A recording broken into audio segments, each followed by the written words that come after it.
성경에서는 이렇게 기적이라고 말하는데 특별히 이렇게 표적이라고 말하는 것은 우리에게 이 사인이라는 하나의 기적적 사건을 통해서 그 사건이 우리에게 무엇을 의미하는가, 우리에게 하나의 방향을 제시하고 또 나아갈 길을 밝히 보여주는 그런 말씀이다라고 하는 것입니다.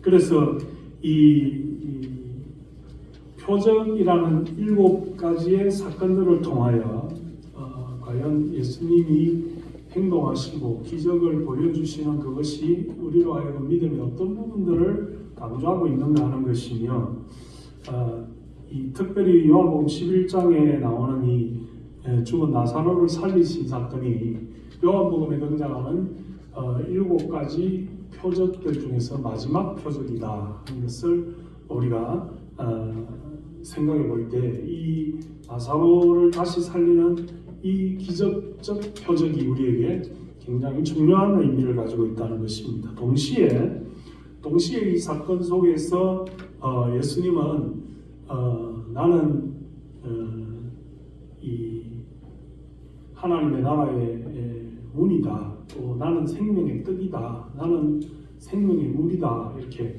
나는 무엇이다 이런 말씀을 또 7번을 하셨어요. 그래서 그걸 우리가 요한복음에 나타난 에고 에이미의 사상이다 이렇게 말하고 있는데요. 그 에고 에이미는, 에고는 나는이라는 뜻이고 에이미는 무엇이다 이런 의미입니다. 영어로는 I am who I am, 나는 과연 누구냐라고 했을 때 오늘 예수님께서 말씀하시기를 나는 부활이요 생명이다 그렇게 말씀하셨다는 것이죠. 우리가 읽은 본문 11장 25절에 예수께서 이르시되 나는 부활이요 생명이니 나를 믿는 자는 죽어도 살겠고 살아서 나를 믿는 자는 영원히 죽지 아니하리니 이것을 네가 믿느냐, 이렇게 주님께서 우리에게 내가 부활이다 하는 것에 대해서 강조하고 있다는 것입니다.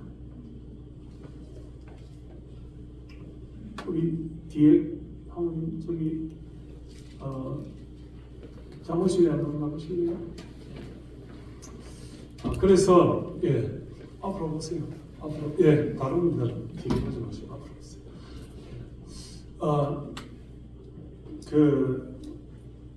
오늘 이 요한복음 11장에 나사로의 상황을 통해서 우리에게 보여주시는 말씀의 내용의 가장 중요한 부분은 사람이 이 세상을 살면서 가장 어려운 일 중에 하나가 아무리 열심히 살고 힘들게 살아도 결국은 인생의 종말에는 죽음이 있다라고 하는 것이죠. 그래서 이 죽음의 문제를 과연 어떻게 극복할 것이냐 하는 것이 우리 인생에게 있어서는 가장 중요한 문제다라고 하는 것입니다.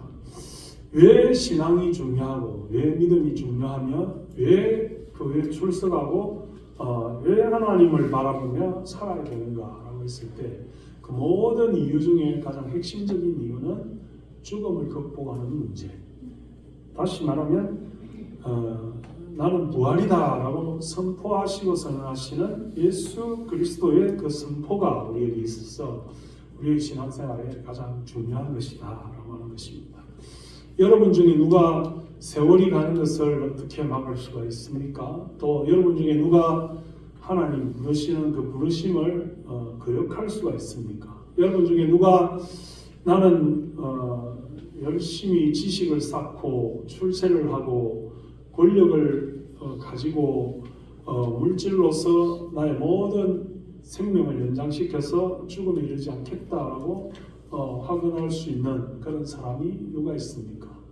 내가 아무리 사랑하고 내가 아무리 간절하고 내가 아무리 이 세상에서 절절히 영생토록 있고 싶고 가지고 싶어도 이 죽음의 문제는 우리가 도저히 해결할 수 없는 그런 문제다 하는 것을 우리가 세상을 살면서 이런 일들을 깨달아야 과연 우리가 왜 믿음 생활을 하고 왜 예수를 믿고 왜 하나님의 전에 나와 하나님의 말씀을 바라보고 사는 것인가 하는 것에 대한 해답을 얻게 된다라고 하는 것입니다. 어떻게 보면 오늘 본문에 예수께서 와서 보시니 나사로가 무덤에 있은지 이미 나흘이라는 상황과 또 18절에 베다니는 예루살렘에서 가깝기가 한 5리쯤 되는 곳이다 라는 말씀이 굉장히 우리에게 주는 교훈하는 바가 크다 이렇게 보여집니다.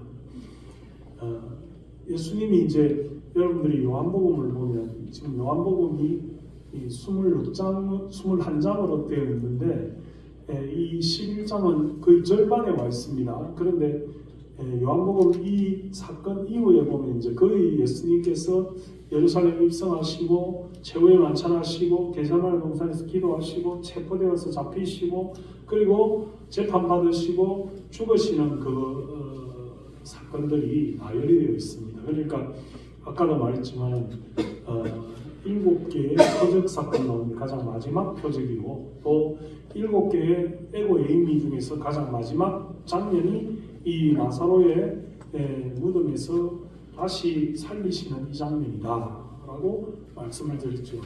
이것은 예수님의 죽으심과 예수님의 다시 사심을 하나의 미리 예언적 성격으로 프리젠테이션에서 사람들에게 보여주시고자 하는, 그러니까 예수님의 부활의 장면이 뜬금없이 예수님이 죽으시고 예수님이 다시 사시는 것으로만 그 사건이 완성되어지지 않고 미리 예수님께서 해당장 야열의 딸이라든지 난성 과부의 아들이라든지 또 오늘 가장 친한 절친 나사로라든지 이런 사건들을 통해서 예루살렘이 가깝고 주님의 예루살렘 입성이 가까운 시점에 또 가장 마지막 표적으로서 이렇게 죽은 지가 또 이렇게 나흘이 되었다라고 하는 것은 어떤 면에서 본다면 우리나라의 관습도 그렇고 외국의 경우에도 그렇지만 사람이 죽으면 그 얼굴의 표면이 사흘째부터 이렇게 썩는다고 합니다. 그래서 이제 전설에 의하면 또 전성에 의하고 문화에 의하면 사람이 육신을 떠나서 그 영이 이렇게 빠져나올 때에 간혹 다시 돌아가는 경우가 있는데 자기의 얼굴이 사흘째부터는 상해서 그 영도 자기를 분별하지 못하는 그 시점이 이제 사흘이 끝나면 그 얼굴을 분별하지 못하고 나흘이 되면 그 얼굴이 완전히 훼손되기 시작하기 때문에 그래서 장례를 사흘 만에 장례를 치르고 그 영이 이제 완전히 빠져나가서 다시 돌아올 가능성이 전혀 없게 되는 시점이 나흘째 되는 날부터다 이렇게 말하고 있습니다. 그래서 나사로가 무덤에 있을지 이미 나흘이라는 것은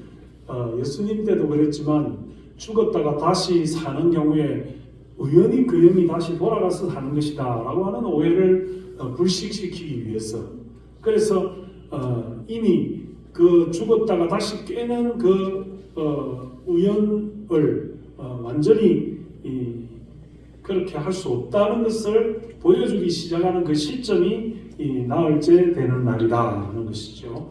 그래서 나사로가 죽은 지 나흘째 되는 날에 오늘 이 기적이 일어났다는 것이고 또 한편으로는 여기 본문에 보면 이제 우리가 잘 아는 마르다와 마리아가 예수님이 진작에 오셨더라면 이 나사로가 죽어갈 때에 예수님이 오셨더라면 예수님이 나사로가 죽었어도 하루 이틀 만에 오셨더라면 자기 오라버니가 죽지 않을 수도 있고 또 다시 그 죽음을 물리칠 수도 있지 않았겠느냐 하는 취지에서 예수님을 살짝 원망하는 것처럼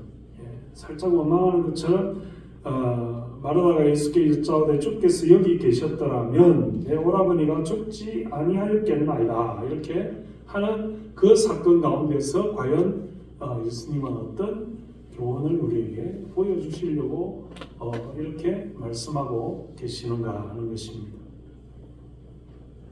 그러니까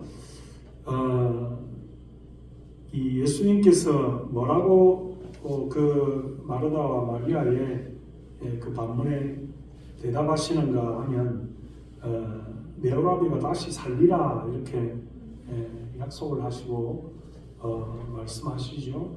근데 마르다가 말하기를 22절에 보면 그러나 나는 이제라도 주께서 무엇이든지 하나님께 구하시는 것을 하나님이 주실 줄을 아나이다 이렇게 말했고, 또 예수님이 네 오라비가 다시 살아나리라 했을 때에도 24절에 보면 마르다가 이르되 마지막 날 구할 때에는 다시 살아날 줄을 내가 아나이다 이렇게 했습니다. 그러니까 동사가 아나이다라는 동사가 두 번 반복되고 있는 것이죠. 그리고 우리가 믿음과 신앙이라고 하는 것은 아는 것으로 끝나는 것이 아니다 이 말이죠. 이 유대인들의 전승에 의하면 구약에서도 이 부활에 대해서 또 새하늘과 새 땅에 대해서 이사야나 시편이나 다른 성경 엘리야 그 다른 예언자들이 이미 부활에 대해서 말한 바와 같이 이 전통 유대인들은 이 부활이 임하게 될 것이다, 마지막 날에 부활하게 될 것이다 하는 것을 알고는 있었어요. 그렇지만 예수님이 내가 부활이요 생명이다, 나는 부활이요 생명이다 라고 하는 것에 대해서 당시에 죽은 사람이 즉각적으로 살아나고, 나를 믿는 자는 살아서 나를 믿는 자는 영원히 죽지 아니하리라 이 말씀에 대해서 전혀 깨닫지 못한 것이죠. 그래서 부활에 대한 성경적 교훈을 자기들이 과거의 교육을 통해서 전성을 통해서 배운 바가 있기 때문에 나는 아나이다 이렇게 말했던 거고, 예수님이 요구하셨던 것은 이 25절 26절에 물어 살아서 나를 믿는 자는 영원히 죽지 아니하리라 이것을 네가 믿느냐, 네가 아느냐 하는 것에 예수님이 만족하지 아니하고 네가 믿느냐 이렇게 물었을 때 27절에 이르되 주여 그러하이다, 주는 그리스도시요 세상에 오시는 하나님의 아들이신 줄 내가 믿나이다 이랬어요. 마침내 내가 압니다, 내가 아나이다 라고 하는 그 지식적인 의미에서 내가 믿나이다, 내가 믿습니다 하는 그런 고백으로 바뀌게 되는 장면을 주님께서 요구하셨다는 것입니다. 지금도 우리가 예수님이 부활하셨다 하는 역사적 사실에 대해서 아는 것과 나도 예수님과 함께 부활하게 될 것이다 라고 믿는 것은 이게 전혀 다른 문제다라고 하는 것입니다. 우리가 언어라고 하는 것을 볼 때 이 언어는 예를 들어서 life라고 하는 것은 산다, 삶이라고 하는 명사지 않습니까? 그런데 그 life가 중요한 것이 아니고 living이라고 하는 삶이라고 살아가는 동사가 더 중요한 것이죠. 우리가 song이라고 하는 노래라고 하는 명사가 중요한 것이 아니라 노래를 한다라고 하는 singing이라고 하는 동사가 더 중요한 것이죠. 어떤 물건들에 대해서 인생, 무슨 사랑, 은사도 참 중요하죠. 그래서 기프트라는 은사가 있습니다. 우리가 고린도서나 사도 바울 서신에 보면 여러 가지 은사를 사모하라 했을 때 방언의 은사, 통역의 은사, 병 고치는 은사, 가르치는 은사, 이런 그 기프트의 종류들을 쭉 나열하고 있죠. 그러나 그 기프트가 은사로서 존재하는 것보다 더 중요한 것은 이 giving, 주는 것이다 이 말입니다. 그 은사를 활용해서 베푸는 것이다. 그런 동작의, 그 동사의 의미가 있는 것이다 이 말이죠. 우리가 어떤 물건이나 어떤 사랑이나 어떤 은사나 어떤 무슨 모든 명칭들에 대한 어떤 명사보다도 더 선행되고 더 먼저 나오는 것은 그 명사들에 대한 동사적인 것이 먼저 나왔기 때문에 그 동사에서 명사가 나오는 거죠. 산다라고 하는, 우리말에도 산다라고 하는 그런 동사에서 삶이라고 하는 명사가 파생되어서 나온 것이죠. 선행적으로 말하자면 산다라고 하는 동사가 먼저 선행되고 그 다음에 그 산다라고 하는 행위를 하나의 명사화해서 삶이라고 하는 그런 명사가 나중에 이렇게 언어로서 개발이 되어졌다고 하는 것입니다. 그래서 우리가 믿음 생활이라고 하는 것도 이 예수님을 믿는 것에 대한 그 고백이 내가 믿습니다라고 하는 믿음 자체가 있느냐 없느냐 그것보다도 내 믿음을 가지고 내가 믿는다라고 하는 행위를 보여주고 동작을 보여주고 그것이 진행되어질 때 더 중요한 의미가 있다라고 하는 것입니다. 예수님은 이 영어 성경에 보면 이 요한복음 11장에는 여러 가지 의미들이 참 많은데요. 11장 35절에 보면 우리말 성경에 예수께서 눈물을 흘리시더라 이렇게 되어 있죠. 영어 성경에는 Jesus wept 이렇게 해서 가장 신구약 66권 1189장에서 가장 짧은 영어 성경의 구절이 어디냐라고 퀴즈가 나오면 요한복음 11장 35절에 Jesus wept 명사와 완료형 동사로 되어 있는 이 말씀이 가장 짧은 구절이에요. 절수로 따지자면 우리말 성경에는 우리말 번역 성경에는 가장 짧은 성경이 다 배불리 먹고 6글자가 제일 짧아요. 그리고 데살로니가 전서에 나오는 항상 기뻐하라 이게 동일하게 두 구절이 퀴즈에 나오는 우리말 성경에서 가장 짧은 구절은 어디냐 이러면 다 배불리 먹고 예수님이 오병이어 하실 때 다 배불리 먹고와 항상 기뻐하라 6글자가 가장 짧은 구절이에요. 그러나 영어 성경에서는 Jesus wept 이게 제일 짧은 구절이에요. 예수님이 눈물을 흘리시더라 이렇게 말씀하고 있습니다. 왜 예수님이 눈물을 흘리셨을까요? 인간의 가장 한계라고 볼 수 있는 우리가 지금도 그렇지만 병 때문에 아프고 또 병 때문에 인생의 수명이 다해서 죽고 하는 것이 어쩌면 가장 큰 사람의 불행이고 또 사람의 관계가 끝나는 그런 사건이지 않습니까? 그러니까 그 한계를 초월하기가 너무 어렵다는 거죠. 사람은 사람으로 태어나서 인생을 살다가 하나님이 부르시는 그 순간이나 그 죽음의 위기를 이렇게 마음에 느끼게 되는 그 질병에서 벗어날 수 없을 때, 그 질병이 불치병이라든지 다시는 회복이 안 되는 거라든지 치료약이 개발이 안 됐다든지 이렇게 된다면 그 아픔을 극복하기가 가장 어렵다는 것이죠. 그래서 그것에 얽매여서 사는 인생을 주님께서 불쌍히 여기셨다는 것이고 그것을 극복하기 위한 하나님의 제안, 예수 그리스도의 선포가 뭐냐면 나는 부활이요 생명이다 라고 하신 것이다 말입니다.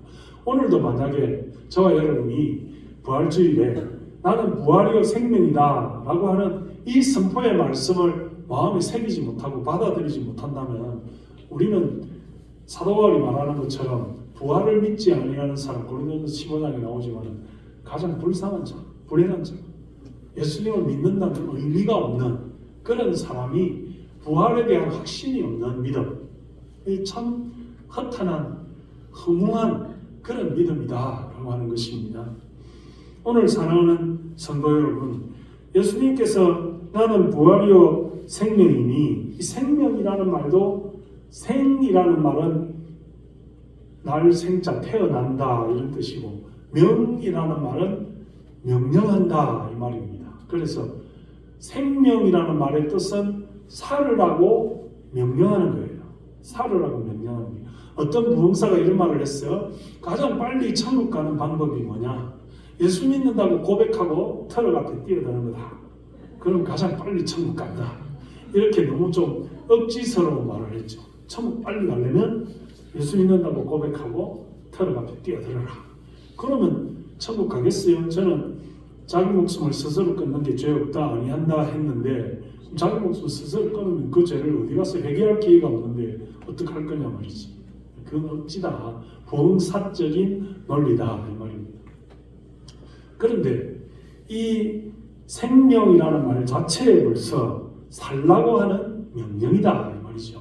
그래서 우리가 하나님 앞에 우리의 삶은 열심히 살아야 되는 것이고 하나님 우리에게 주신 사명을 최선을 다해서 감당해야 되는 것이고 그러나 살아서 예수님을 고백하고 믿는 사람은 오늘 주님이 선포하셨듯이 무릇 살아서 나를 믿는 자는 영원히 죽지 않는다. 이 말은 육신의 생물학적인 그런 죽음을 말하는 게 아니에요. 영원히 죽지 않는다는 것은 죽음의 그 단절의 순간이 우리에게 없다는 것입니다.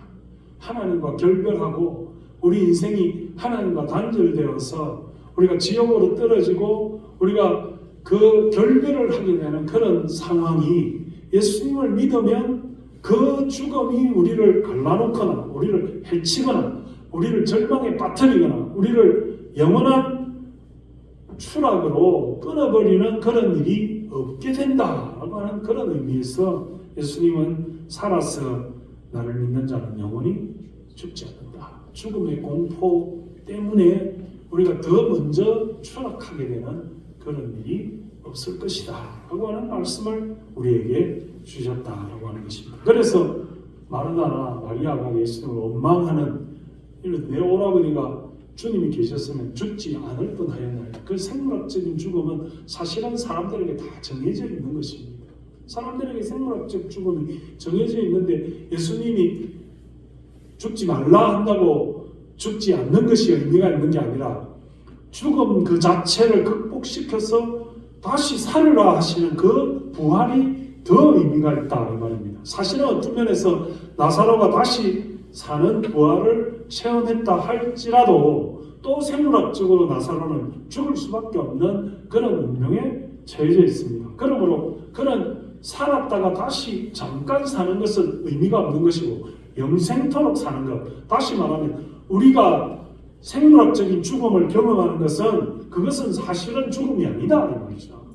그것은 죽음이 아니라 영혼을 불멸하게 하는 하나님의 은혜, 우리로 하여금 육신의 부활뿐 아니라 영혼을 소생시키며 하나님의 곁에 머물러 영생하게 하시는 그 하나님의 은혜를 바라보고 믿음으로 사는 것이 우리가 신앙생활을 하는 것의 가장 중요한 비결이다 하는 것을 우리에게 내가 부활이요 생명이다 라고 하는 것의 말씀의 핵심적인 요건이다 하는 것을 오늘 우리에게 말씀해 주고 있다는 것입니다. 사랑하는 성도 여러분, 우리가 하나님 앞에 부활주일에 어떤 본문이 우리에게 가장 의미가 있겠습니까? 저는 예수님이 다시 사신 사건에 대해서 우리가 사복음서에 기록이 되어져 있는 부활의 장면을 설교하는 것보다 우리에게 더 의미가 있는 것은 예수님 스스로가 나사로를 다시 살리는 하나의 샘플링을 보여주시면서 나도 다시 살 것이요 나를 믿는 자는 죽어도 죽지 않겠다라고 하는, 내가 부활이요 생명이다라고 하는 그것이 우리에게 더 큰 의미가 있는 것이다 하는 것을 오늘 이 말씀으로 우리가 새기며 확신하는 것이 필요하다고 보여진다는 것입니다. 제가 중국의 서안이라는 곳에 가서 그 복음을 전하고 또 이 지역교회, 가정교회 이런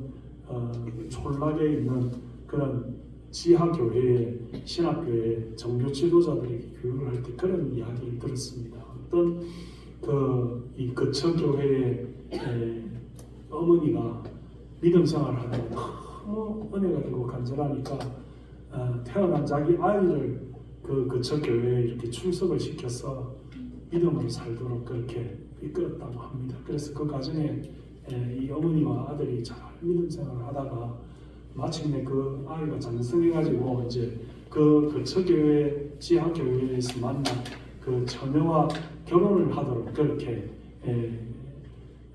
그 관계가 이루어졌다고 합니다. 그래서 이제 결혼을 하게 되는데 이 아버지는 믿음 생활을 안 해서 자기 아내와 그 아들이 그 교회 처소교회 가는 것도 너무 못마땅하고 또 자기 사상으로 볼 때 이것은 당을 배반하는 것이다라고 생각을 해서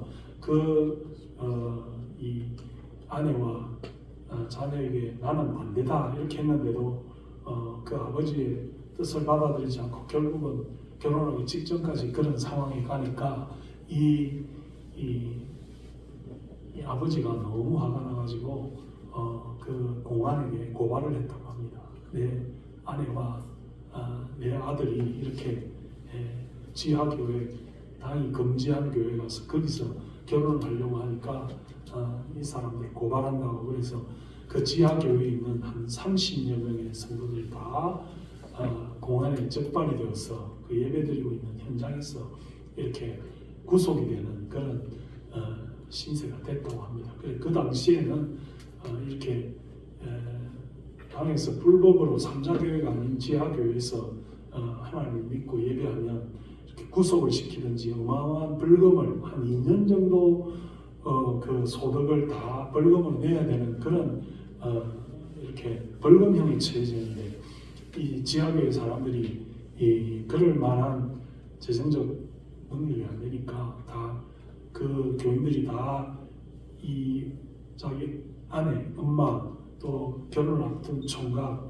또 이 사람하고 약혼한 자녀, 그리고 그 집안의 부모, 그리고 그 교회의 모든 속한 사람들을 전부 감옥에 집어넣었다고 합니다. 근데 이 사람들이 감옥에 가서 할 일이 없고 감옥에 갇혀 있으니까 잘 됐다 하고 전부 다 밥 먹고 나면 예배 드리고 모여가지고 기도하고 또 부흥회하고 자기들끼리 대본을 짜가지고 뭡니까 그 칸타타 이런 거 하고 막 이렇게 하니까 그 감옥에 갇혀 있는 사람들이 너무 재밌거든. 저 사람들이 막 예배드리고 칸타타하고 찬양하고 막 이런 게 너무 재밌으니까 막 거기에 빠져가지고 막 다음 칸타타를 빨리 하라고 막 그러고 막 그 말씀의 내용이 막 동화처럼 이렇게 말해주니까 너무 좋고 이 중국 지하교회는 성경 찬송을 따로 다 외워가지고 하거든요. 그 찬송 메시지가 어마어마합니다.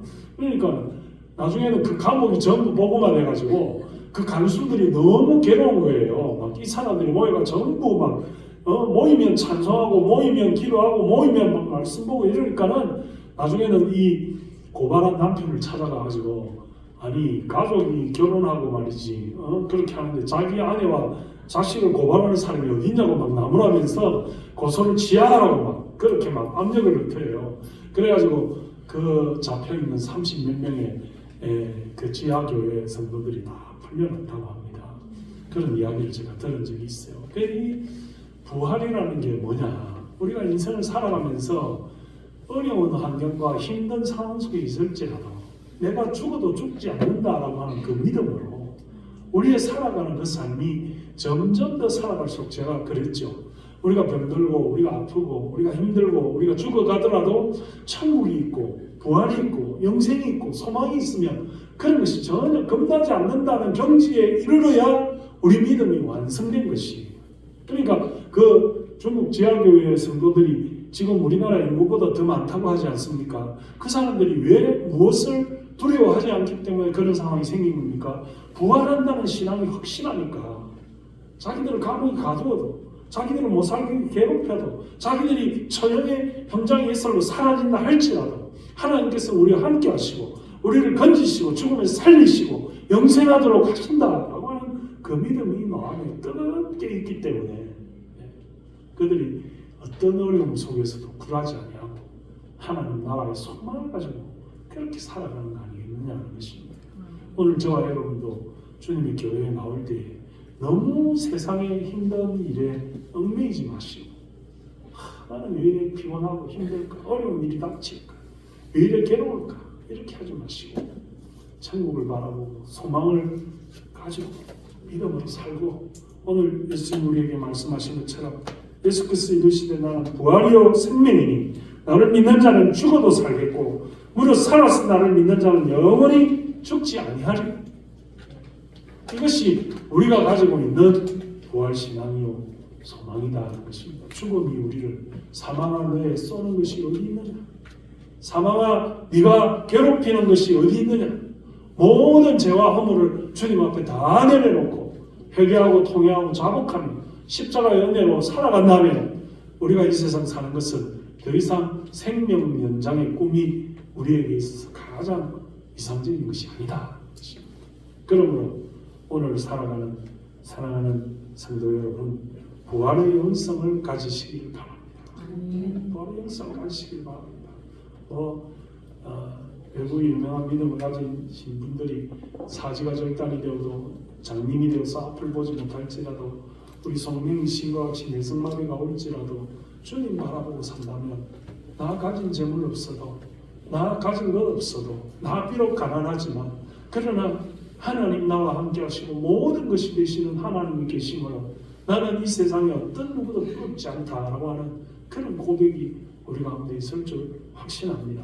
저와 여러분들이 이 부활의 주님을 만나고 오늘 부활이여 생명이니 네가 나를 믿느냐라고 물었을 때 아는 것에서 지식으로 그치지 아니하고 주여 내가 믿나이다.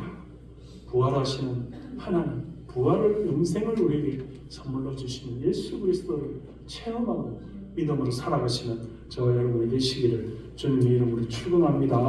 하나님 아버지 은혜를 감사합니다. 우리가 이 세상 살면서 하나님 앞에 사망의 권세를 물리치시고 죽음을 이기시고 부활의 첫 열매가 되시고 우리에게 소망을 주시는 주님을 바라봅니다. 하나님 아버지 죽은 지 나흘째 되어서 냄새가 난다고 하는 나사로를 그 무덤에서 일으키시고 살리시며 아버지 하나님 나는 부활이여 생명이니 죽어서 나를 믿는 자는 다시 살겠고 살아서 나를 믿는 자 영원히 죽지 아니하리라고 선포해 주신 그런 주님을 만나는 귀한 부활주일 되게 해 주옵소서. 아버지 하나님 우리가 인생을 살다가 우리를 두렵게 하는 것이 언젠가는 모든 것을 잃어버리고 아버지 하나님 앞에 서야 된다라고 하는 그 사실인데 하나님 우리가 믿음으로 산다면 하나님 죽음을 극복하고 부활과 영생을 소망하며 천국에 간다라고 하는 그런 믿음으로 살아가서 살아있는 동안에도 부활을 체험하고 영생을 맛보고 믿음으로 살아가는 우리 모두가 되게 하여 주시옵소서. 아버지 하나님 오늘도 우리가 이 부활주일에 부활의 기쁨을 만천하에 증거하는 우리가 되게 해 주시기를 간절히 소원하옵고 예수님의 이름으로 감사하며 기도드리옵나이다. 아멘.